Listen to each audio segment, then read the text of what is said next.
엘리사가 이전에 아들을 다시 살려준 여인에게 이르되 너는 일어나서 네 가족과 함께 거주할 만한 곳으로 가서 거주하라.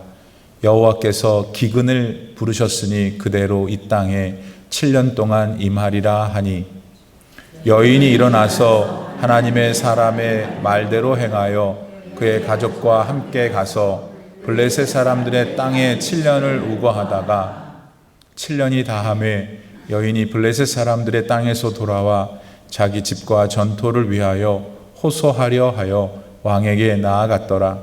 그때 왕이 하나님의 사람의 사람 게하시와 서로 말하며 이르되 너는 엘리사가 행한 모든 큰 일을 내게 설명하라 하니 게하시가 곧 엘리사가 죽은 자를 다시 살린 일을 왕에게 이야기할 때에 그 다시 살린 아이의 어머니가 자기 집과 전토를 위하여 왕에게 호소하는지라.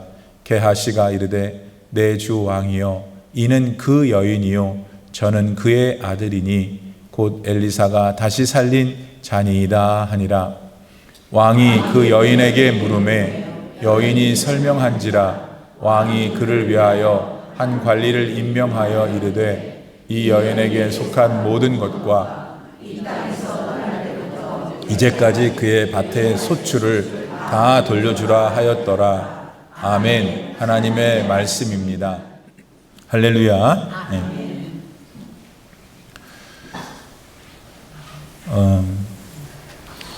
오늘은 우리가 예전에 배웠던 수넴 여인에 관한 이야기를 다시 보게 됩니다. 혹시 수넴 여인이 기억은 나십니까? 대단히 감사합니다. 지금 우리가 보고 있는 곳은 열왕기하 8장인데요.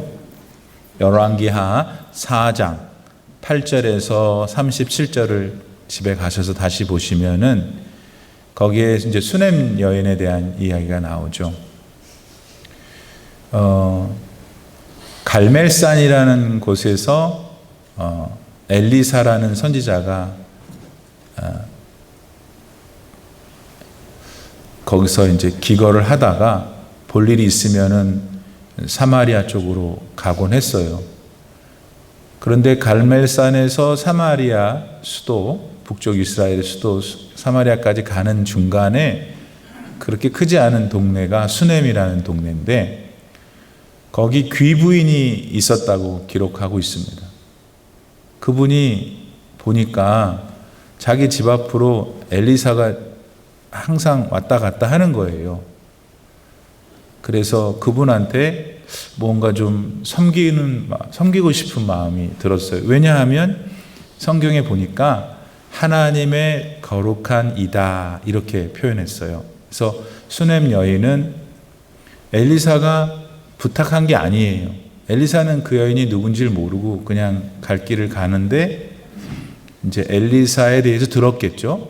그래서 수넴 여인이 마음에 이게 하나님의 거룩한 분이니 내가 좀 어떻게 섬겨야 되겠다 해서 이제 자기 집으로 모셔서 음료도 드리고 식사도 하게 하다가 자기 늙은 남편한테 말하기를 이분이 이렇게 하나님을 일을 하시는 분이니 아예 우리 집에 이분이 기거할 방을 하나 만들어 드립시다 라고 허락을 받아요. 그래서 남편도 허락을 해서 2층에 방을 하나 만드는데 거기에 이제 당연히 침대를 놓고 그다음에 책상을 놓고 의자도 놓고 그다음에 램프도 놨다고 그러는데 그때 말씀드렸듯이 히브리어 원문을 보니까 거기에 사용한 의자, 램프, 또 책상 이런 것들의 퀄리티가 왕족이 쓰는 것이래요.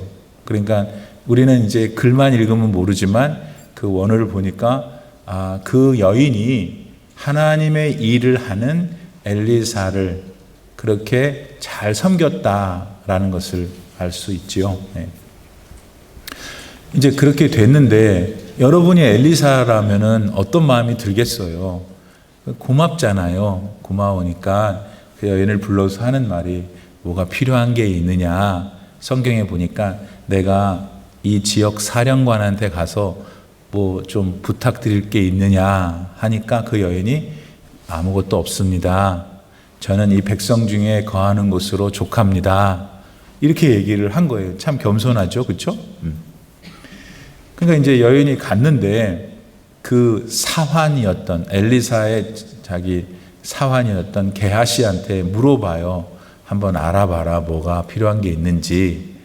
그랬더니 게하시가 알려주기를, 엘리사 선생님, 이 여인이 아들이 없답니다. 남편은 늙었고요. 그래서 이제 여인을 불러다가 축복을 하죠. 네가 1년 뒤에 아들을 낳을 것이다. 그러니까 그 여인이 아이고 농담하지 마세요. 놀리지 마세요. 그랬는데 결국 1년 뒤 아이를 잉태하게 되고 낳게 되죠. 네. 지금까지 얘기하니까 막 다 기억이 나죠. 이제 그 다음은 여러분이 해보세요. 거기까지 또 겸손하셔서. 그랬더니 얼마나 이제 없었던 아들이니까 정말 귀하고 그랬을 거 아니에요. 근데 이 아들이 나이가 어느 정도 됐을까? 앵앵아이는 아니고 어디 또 들에 다닐 만한 소년이었던 것 같아요. 아버지가 들에서 일하고 있는데 거기를 갔는데 성경에 보니까 갑자기 애가 내 머리가 아파 죽겠어 이러서 이제 결국은 죽어버려요. 그래가지고 이 엄마가 수넴 여인이 참 얼마나 기가 막히겠어요. 그래가지고 이제 말 한 필에 나귀 한 필을 하고 사원 한 사람하고 찾아가요. 누굴 찾아갔겠어요? 엘리사를 찾아가요. 그래서 이제 내가 달란 것도 아닌데 그렇게 주셔놓고는 이거 뭡니까? 살려내라고 이제 그런 마음으로 갔죠. 그래서 이제 엘리사가 결국 그 집에 다시 찾아와요. 그래가지고 그 아이를 살려내죠. 예. 바로 그 여인이 이제 오늘 성경 말씀 본문에 나오는 여인이에요. 예. 예. 1절 볼까요? 예. 엘리사가 이전에 아들을 다시 살려준 여인한테 이르되, 예. 그러니까 그 여인을 지금 이제 앞에 배경도 없고 갑자기 이 사건이 이제 등장한 거예요. 그러니까 우리도 뭐 그렇게 등장한 사건에만 집중해 보죠. 그러면서 하는 말이, 엘리사가 그 여인한테 하는 말이, 앞으로 하나님께서 우리가 살고 있는 이 북쪽 이스라엘에 7년 동안 기근을 내릴 것이다. 그러니 너는 네 아들 데리고 블레셋 얘기는 안 했지, 저기에 거주할 만한 곳으로 가라. 그렇게 얘기를 한 거예요. 말하자면 좋은 얘기를 해주는 거예요? 나쁜 얘기를 해주는 거예요? 목사님이 질문하면 대답을 잘하는 분은 더 많이 복받기를 기원합니다. 목사님은 나를 너무 유치원생처럼, 아무튼 유치원생처럼 돼야지 더 은혜를 받는 거예요. 나도 이러고 싶지 않아요. 나도 족보가 있는 가문인 사람인데. 자, 그래서 이제 어디 가라고 그런 거예요. 그러니까 기근을, 즉 좋지 않은 일이 올 거를 미리 알려줘서 대피하게 하는 거잖아요. 그러니까 여인의 입장에서는 얼마나 감사한 일이에요. 그럼 왜 하필 이 여인에게, 그것도 엘리사가 하나님 나라의 기밀을 알려줬냐 이거예요. 거두절미하고 저도 받고 싶어요. 이런 기밀을, 이런 축복을, 이런 은혜를. 그리고 진심을 다해 여러분도 그렇게 받기를 바랍니다. 하늘에서 내려다볼 때 다 사람들이 많은데 하나님께서 하나님 마음인 거 아니에요? 근데 그 하나님 마음이 여러분들에게 있어. 여러분들에게 축복해 주시기를 바랍니다. 그런데 이 수넴 여인의 왜 그랬을까를 우리가 골몰해 볼 때 이렇게 우리가 함께 동의할 수 있지 않을까. 하나님을 위해서 헌신하고 하나님을 위해서 봉사한 사람을 하나님이 기억하시고 선대하시는구나. 이거는 진리예요, 여러분. 하나님께 드리잖아요, 여러분이. 뭐든지. 아무래도 드린다는 건 내 것이 손해가 나는 것이고, 물질도 여러분도 다 여기 수요일 예배 나오신 모든 분들은 다 하나님 앞에 헌신되고 봉사하시는 분들이잖아요. 근데 헌신과 봉사라는 것은 기본적으로 내게 희생이 돼야지 되는 것 같아요. 그렇죠? 내 시간이 희생이 돼야지 내가 거기 모임에 가야 되잖아요. 가려면 또 찍고 바르고 해야 되고 차 타고 와야 되고, 그렇죠? 기분이 나쁜 날도 와야 되고 희생인 거예요. 또 물질도 내야 되고, 만나고 싶지 않고 말하고 싶지 않은 사람하고도 말하고 싶지 않은 사람이 있어요, 없어요? 없어요. 우리 교회는 없어. 근데 있을 수도 있잖아. 그러면 그런 사람하고도 이게 한다는 게 감정적인 소비란 말이죠. 이런 모든 것들이 희생이고 헌신이라고 할 수 있다면 그걸 하는 사람을 하나님이 기억하신다 이거예요. 그런데 자기를 드러내려고 하거나 억지로 하거나 그래서 기쁨이 없이 하는 건 하나님이 좋아하지 않으셔요. 그러니까 소용없는 짓이에요. 안 하시는 게 더 나아요. 베드로전서 4장 11절에서 하나님께서는 만일 누가 말을 하려면 하나님의 말씀을 하는 것 같이 해라. 그리고 누가 봉사하려면 하나님이 공급하시는 힘으로 하는 것 같이 하라. 참, 저 권사님은 어떻게 저렇게 힘든데 굉장히 그냥 욕도 많이 먹고 그러는데 모함도 사고 그런데 어떻게 저렇게 참 열심히 할까? 하나님이 공급해 주셔서 그러잖아요. 그 사람에게 그래서 그 권사님을 바라보는 사람이 저 하나님 함께 하시는구나. 나도 배워야지 이렇게. 그래서 누가 봉사하려면 하나님이 공급하시는 힘으로 하는 것 같이 하라. 이는 범사의 모든 일에 예수 그리스도로 말미암아 하나님이 영광을 받으시게 하려 함이니 예수님께 하나님께 영광과 권능이 세세에 무궁하도록 했느니라. 아주 보잘것없는 일.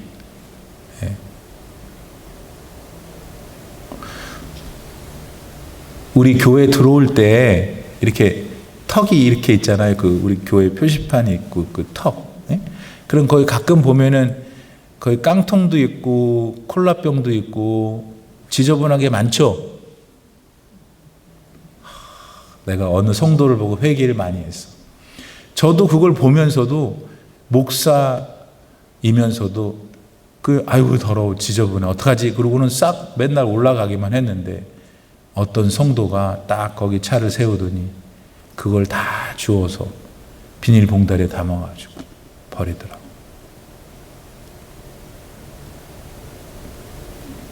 이쪽만 봐서 이쪽도 봐야지. 그렇죠, 여러분. 그게 다 싫은 거야. 그게 없었으면 좋겠어. 불편해. 다쳐. 그런데 지나가. 그럴 수 있죠, 우리 사람이니까. 그런데 그 중에 우리 성도 가운데 딱 차를 멈추고 그거를 집어서 버린다 이거예요.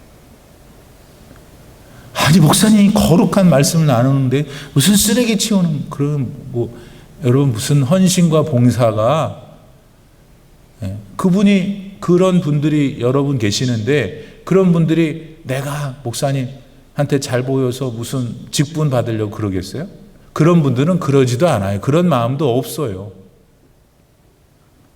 그러니까 그런 게 헌신이고 봉사인데 벌써 저 같은 사람도 알잖아요. 몰랐지 그 사람이 거기서 그게 하는지를 나중에 알려주는 거예요. 누가 어떻게든지 기가 막히게 알게 돼요. 어떻게들 그렇게 아세요? 거기 없었는데.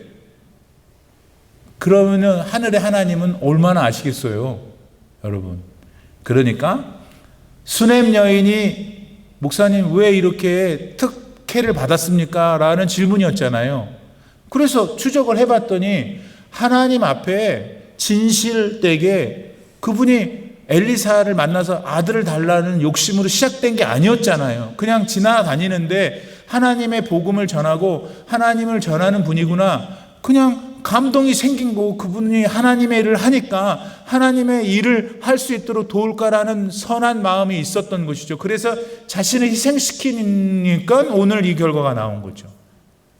이분에 대한 기가 막힌 일은 아직 안 끝났어요.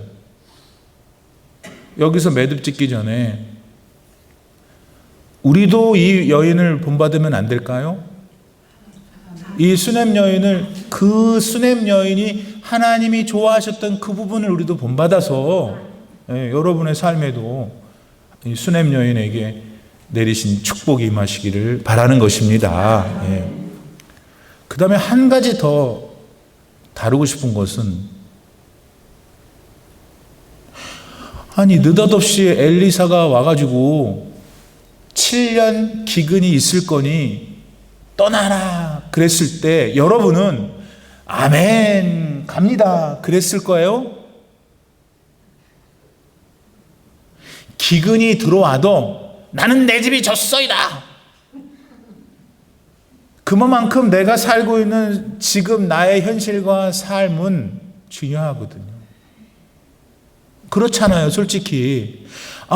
기근이 있는데 기근을 피하게 말해주니까 야 진짜 기가 막히다. 야, 진짜 그 사람 정말 혜택 많이 받았네라는 면도 있지만은 실제로 그 일을 또 하려고 생각해 보니까 아니 엘리사의 말씀 한마디에 내 삶 전체를 옮겨야 되는 것인데 그녀는 옮겼다니까요. 여기서 우리가 뭘 배워야 돼요? 목사님을 통해서 선포되는 말씀이든 여러분이 기록된 말씀을 읽든 하나님의 말씀을 아멘으로 순종을 할 때 기적이 나타난다는 거예요. 그 여인이 안 갔으면 어떡하겠어요? 안 간다는데. 그래서 우리는 그렇구나. 하나님 제가 말씀에 순종하는 인생이 되게 하옵소서. 자, 그런데 여기서 말씀에 순종하라는 것을 딱 들으면은 이제 성경이 딱 떠오르고 이제 그걸 읽어야지 이런 것도 떠오르고 그래요. 그것도 맞아요.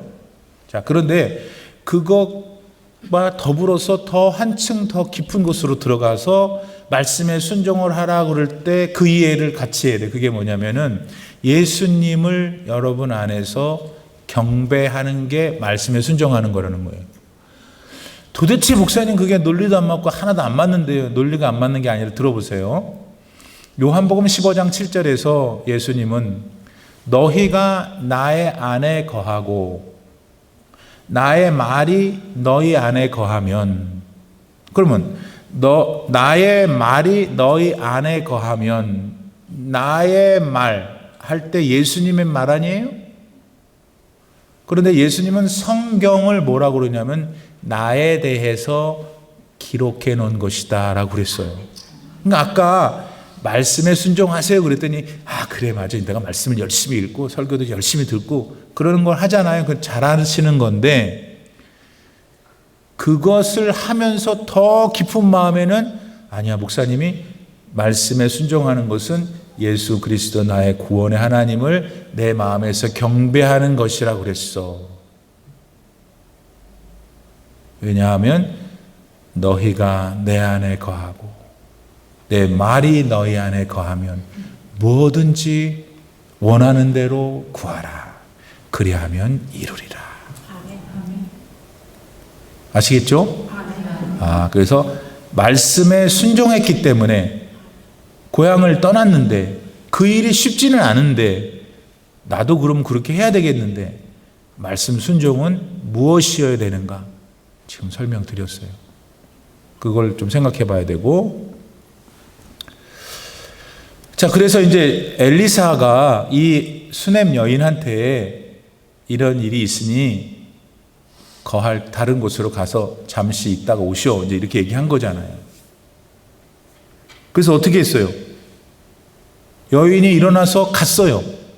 그래서 어디 가서 머물렀냐면 블레셋이라는 곳에 가서 이방 민족에게 가서 거했죠. 이 블레셋은 이렇게 지중해 바닷가에 있는 그 고을이 많아요. 그래서 굉장히 잘 살아요. 풍성했어요. 그러니까 기근이 들었을 때 아무래도 풍성한 곳에 가서 살았죠. 주석에 보니까 그런 얘기가 있어서 제가 인용을 할게요. 이 여인이 7년이 마친 다음에 돌아왔죠. 다시. 그래서 오늘 본문의 사건이 일어나는데 이제 그녀가 돌아온 행위를 보면서 조금 영적으로 바라보면은 지금 그 여인은 본인이 살던 고향에서 어쩔 수 없이 블레셋이라는 타향으로 가서 살았잖아요. 7년을 살았잖아요. 근데 7년을 거기서 살아갔었던 이유는 뭐냐면 거기가 먹고 살 게 많았기 때문이죠. 그렇잖아요. 고향을 왜 떠났어? 먹을 게 없다고 하니까 간 거잖아요. 그러면 똑같은 그런 맥락에서 뭐하러 와? 7년이면 짧은 시간도 아닌데 거기서 또 나름대로 살려고 뭔가 여러 가지 일들을 꾸몄을 거 아니에요? 거기서 정성도 들이고 사람 관계도 맺고. 그런데 돌아왔다라고 하는 것은 그 여자가 돌아왔나 보다 라고 생각할 수 있지만은 이 여인의 고향으로 돌아온 거니까 비록 여기가 풍요롭다 하더라도 여기가 나의 고향이기 때문에 돌아왔다라고 우리 인간적으로 생각할 수 있겠죠. 근데 여러분 우리의 삶에 이 상황을 적용해 볼 수는 없을까요? 우리가 살고 있는 곳은 풍성하고 또 재미있고 슬픔도 있고 아픔도 있지만 죽고 싶지 않은 곳이잖아요. 근데 여러분 아셔요? 우리는 하나님의 나라에서라고 그럴까 표현을 일로 보내셨다 이거예요. 우리의 본향은 여기가 아니에요. 하나님의 나라예요. 목사님 처음 듣는 소리면 큰일 나요, 여러분. 하나님이 나를 보내셨고 하나님이 나를 쓰시다가 그분의 시간이 되면 데려가시는 곳. 그러니까 그곳은 much better. 너무너무 좋은 거예요. 우리가 거기 영원히 사는 몸과 이런 환경이 안 돼서 그렇지 여기 제한된 생각과 이성 가지고 그 나라를 꿈꾸려니까 잘 감동도 잘 안 되고 죽고 싶지 않고 그렇지만 그것만은 아닐걸요, 여러분. 더 묵상하고 더 믿음으로 기대할 때 천국에 대한 소망이 더 커지게 되고 그렇게 됩니다. 이제 그런 점을 우리가 또 놓치지 않았으면 좋겠다. 그래서 이제 돌아왔어요. 돌아왔더니 수넴 여인한테 무슨 일이 생겼어요? 자기가 두고 갔던 집과 땅을 누가 다 가져가 버렸어. 그래가지고 이 여인이 가족 누구한테? 왕한테 갔다. 그래서 저는 그 무슨 개인의 일인데 왕한테 가나? 그랬더니 옛날 그 수넴 여인 아까 말씀드린 열왕기 4장에 보니까 이분이 조금 높은 집 귀부인이에요. 그러니까 아무래도 더 이제 그런 게 접근하지 않았을까 하는 생각을 말씀드리고요. 이제 왕한테 갔어요. 근데 마침 그때 왕이 누구랑 이야기를 하고 있었냐면 엘리사의 몸종 사환이었던 게하시랑 얘기를 하는데 게하시가 왕한테 질문을 받은 거야. 야, 엘리사 그 양반이 했던 일이 뭐냐? 말해봐라. 그랬더니 게하시가 이제 여러 가지 또 거품을 물고 막 얘기하는데 어떤 얘기를 할 때 이 여인이 들어온 거예요. 어떤 얘기를 했냐면 이 여자 얘기를 할 때 왕이시여, 여호람이었겠지. 여호람 왕이시여, 사실 엘리사 그분께서는 진짜 능통하신 분인데 하나님의 종이 틀림없는데 죽었던 사람도 살렸습니다. 딱 이러고 죽었던 사람도 살렸습니다 하는데 그 여인이 들어온 거예요. 그러더니 하는 말이 내 땅하고 내 집하고 달라고 그러는 거예요. 세상에 이런 우연이 어디 있어요? 이제 우리 한국 사람들 말로.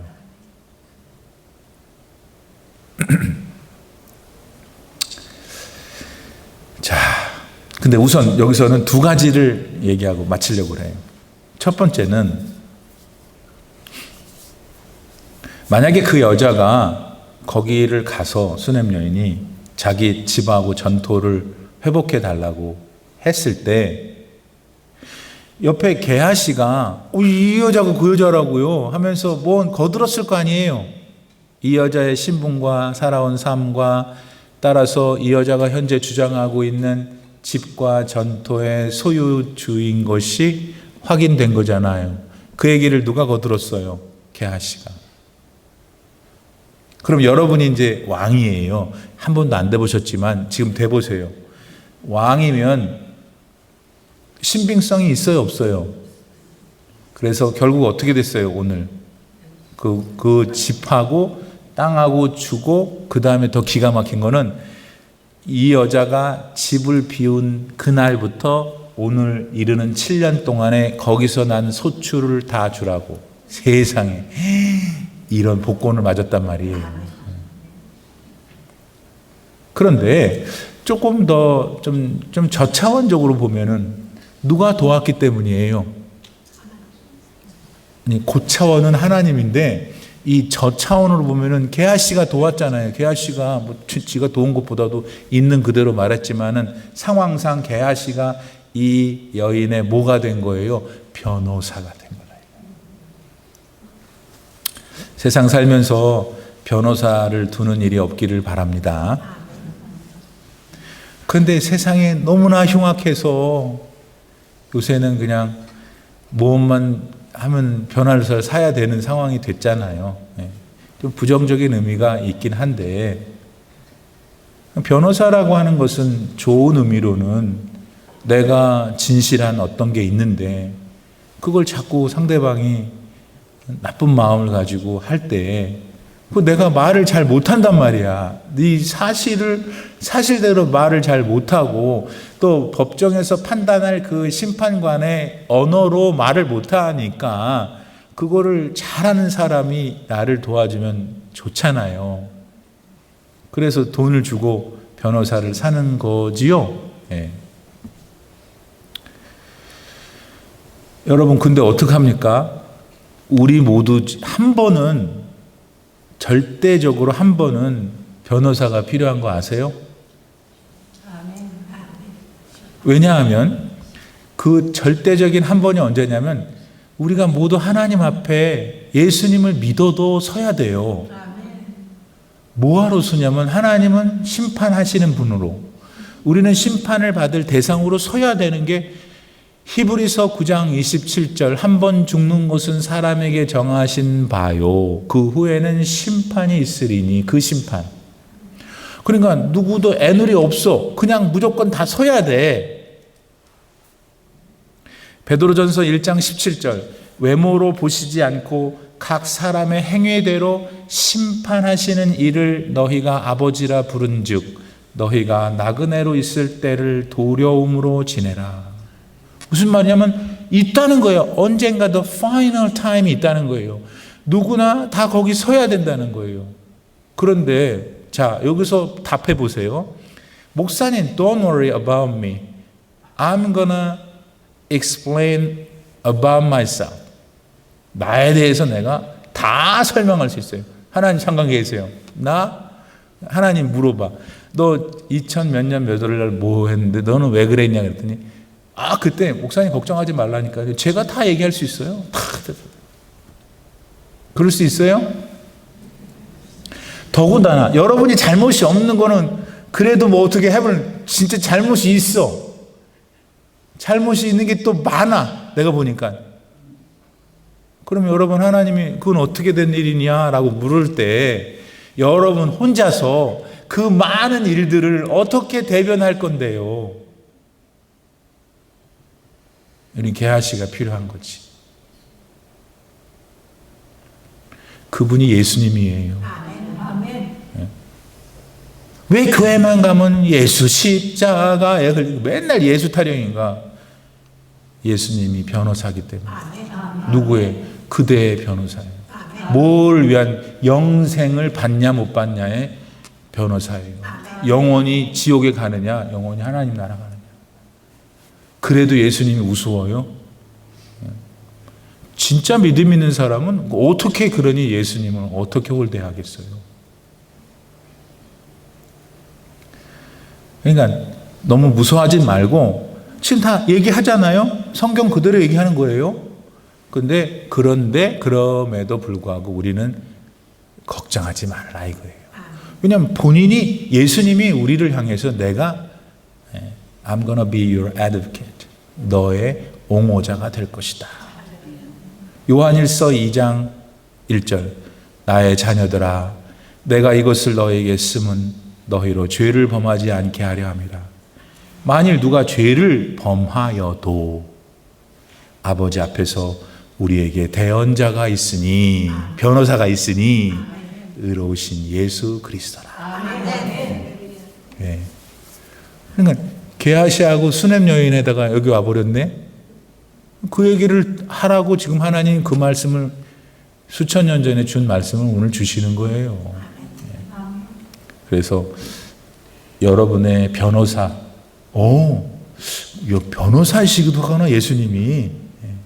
그런 인간적인 변호사의 수준이 아니지만은 그렇구나 잘 이해할 수 있기를 바랍니다. 마지막 하나만 더 하죠.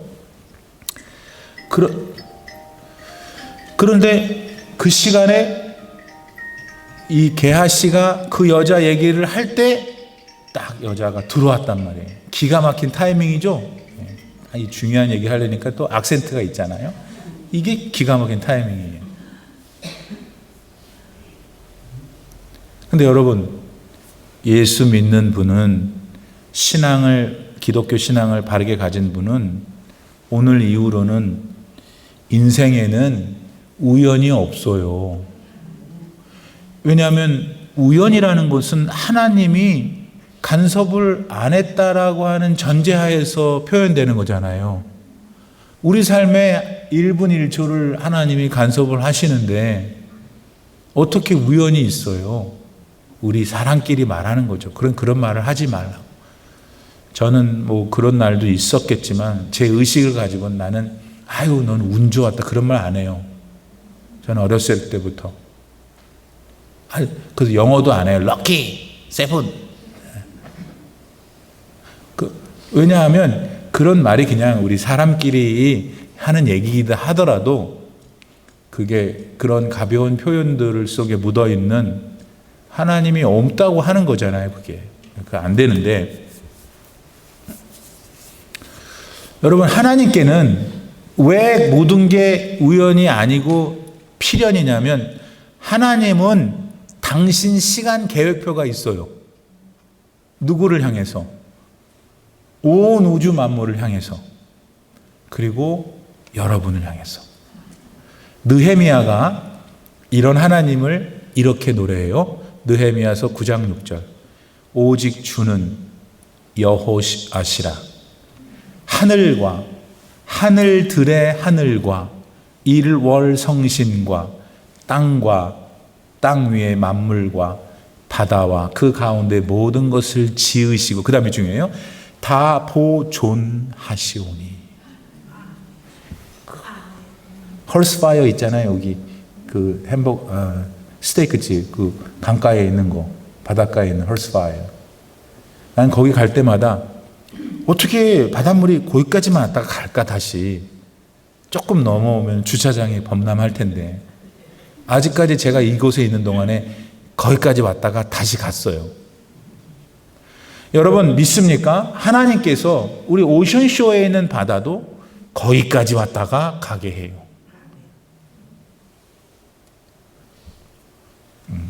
바람도 이 동네 바람도 하나님이 이게 바닷가라서 우리 날씨가 이런 거잖아요. 확 오게 있다가도 멈추시는 거예요. 믿습니까? 아멘. 그런 하나님이 대자연 속에서 역사하시는 힘이 여러분 개인에게 미친다고 믿어보세요.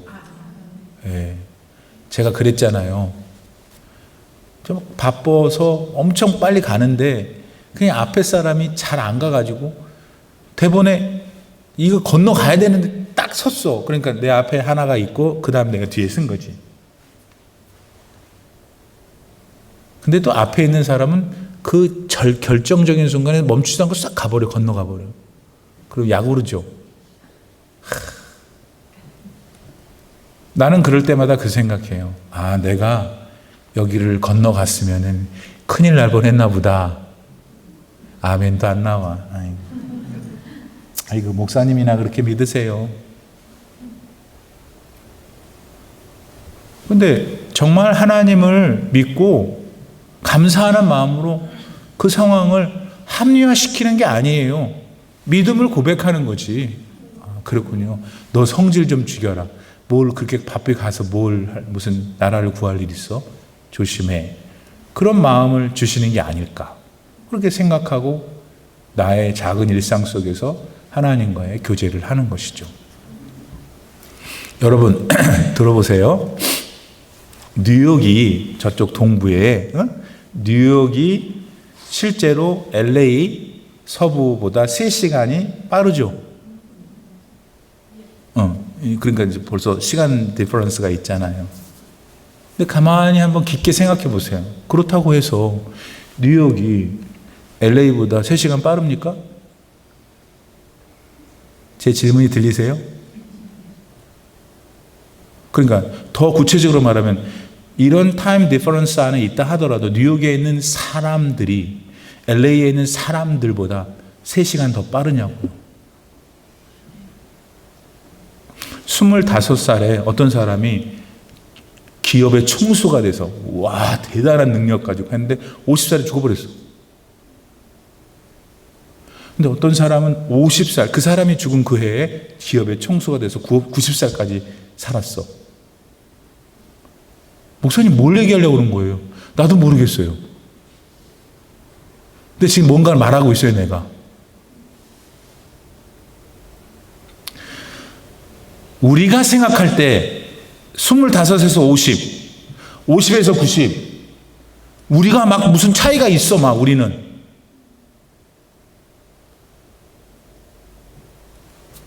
근데 또 사실 차이가 없잖아. 왜냐면 25살 그 사람을 막 높이 세웠는데 50살에 죽어서 그렇구나.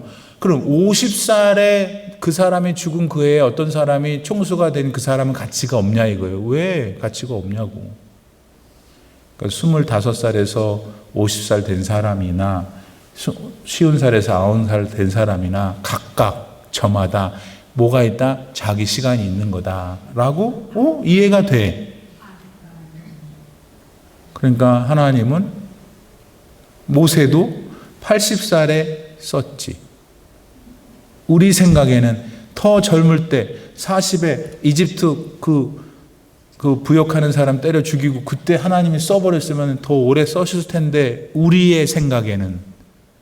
근데 그냥 그 팔팔할 때 쌩쌩할 때 이집트의 왕자로서 모든 학문을 연마하고 무술까지 잘하고 막 날아다니고 그랬을 때 썼으면 좋았을 텐데 그걸 어디 저기 미디안에 그 양치는 데서 40년 동안 골게 만드나라고 생각해. 왜냐하면 우리의 시간의 관점에서는. 근데 하나님은 하나님의 시간이 있었던 거죠. 그래서 푹 승질 죽이게 하고. 그래서 민수기서에 보면은 모세를 향하여 그의 겸손함이 온유함이 지면에 승하다 그랬어요. 그렇게 돼야만 리더가 될 수 있었거든. 그 말도 많고 탈도 많은 그 이스라엘 백성들, 그래도 성질을 냈던 모세였는데 만약에 그런 훈련까지 안 됐으면 그분은 홍해 건너기 전에 혈압으로 죽었을 거예요. 뭐가 초점이에요 지금? 우리랑 관계없이 하나님은 하나님의 시간이 있다는 거예요. 그 시간을 그 다음에 관계가 있는 게 우리랑 각자에게 하나님이 관계하신다 이거예요. 역사하신다는 거예요. 그러니까 여러분이 기도하고 있는 그 문제는 여러분의 시간의 문제이잖아요. 하나님이 생각하시는 시간과 맞아떨어지면 이루어지는 것이고 여러분 뜻대로 응답되는 것이고 그렇지 않은 것이죠. 있습니까? 그러므로 하나님께는 하나님의 시간이 있구나. 그걸 내가 인정해 드리고 그럼 나는 어떻게 기도해야 되냐면 하나님 저는 이걸 원하고 저거 안 하고 싶고 하는데 하나님은 어떻게 생각하시고 당연히 물어볼 수밖에 없지.